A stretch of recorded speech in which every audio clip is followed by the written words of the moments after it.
అనియా, ఎప్పుడు కూడా మీ డాక్టర్స్కి కథ చెప్తున్నారు కదా, ఇవాళ మాకు కూడా మంచి కథ చెప్పచ్చు కదా. ఇవాళ మీ అందరికి ఒక చక్కటి చిన్న కథ చెప్తాను.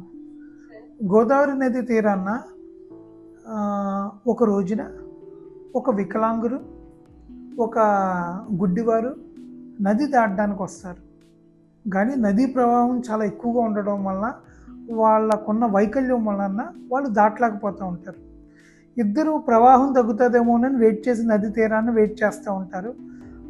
దాని తర్వాత ఒకరికొకరు మాటలు కలుపుకొని ఈ వికలాంగులు అంటారు, మీకు కళ్ళు కనపడవు కానీ మీరు నడవగలుగుతారు కదా, నన్ను తీసుకుని మీరు ఎక్కించుకొని తీసుకువెళ్ళండి, మీ మీదకి ఎక్కించుకొని నేను దారి చెప్తాను, మీరు జాగ్రత్తగా తీసుకెళ్తారు. కానీ అంటే నేను నడవలేను, నాకు కనపడదు కదా, పడిపోతామంటే లేదు నేను చెప్తా ఉంటాను, నా కర్ర సాయం మీకు ఇస్తాను, అది పట్టుకుంటే నేను చెప్తా ఉంటాను అని చెప్పగానే సరే ఇంకా ఆప్షన్ లేక సాయంకాలం అయిపోతుందని చెప్పి ఆప్షన్ లేక వాళ్ళిద్దరూ వాళ్ళ ప్రయాణాన్ని నది దాటడానికి మొదలు పెడతారు. ప్రవాహం తీవ్రంగా ఉంటుంది, అనేక రకాల ఒడిదుడుగులతోటి వాళ్ళు దాటడం స్టార్ట్ చేస్తారు.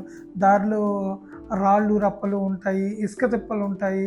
అవన్నీ ఈ వెనకున్న అతను ఈ గుడ్డివారికి దారి చెప్తా, జాగ్రత్తలు చెప్తా మెల్లిగా కొంత సమయం తీసుకునైనా సరే ఇద్దరు తీరం దాటుతారు. మొత్తానికి సక్సెస్ఫుల్గా వాళ్ళ గమ్యాన్ని వాళ్ళు రీచ్ అవుతారు. ఈ చిన్న కథలో మీకు అర్థమైన నీతి ఏంటి?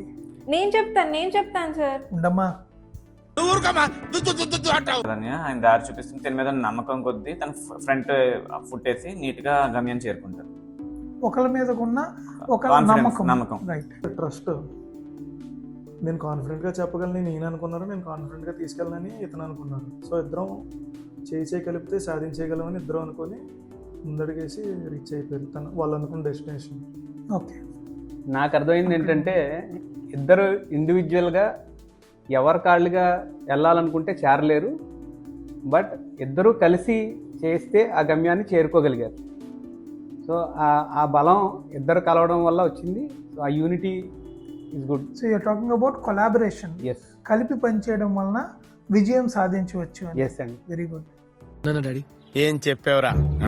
ఒకరు చేయలేని పని, అదే పనిని నలుగురు కలిపి చేస్తే కనుక అది ఎలాంటి పని అయినా చేయొచ్చు. So you're talking about team work. Good. Wow. Sir నేను చెప్తాను సార్, ప్లీజ్ సార్. సరే చెప్పు. తగలబెట్టండి సార్ నిరంజన్ గారు.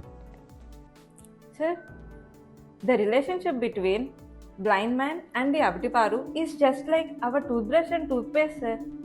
ఈ రెండు కలిస్తేనే మనకి గుడ్ ఓరల్ హైజీన్ ఉంటుంది, and hence oral health is overall health.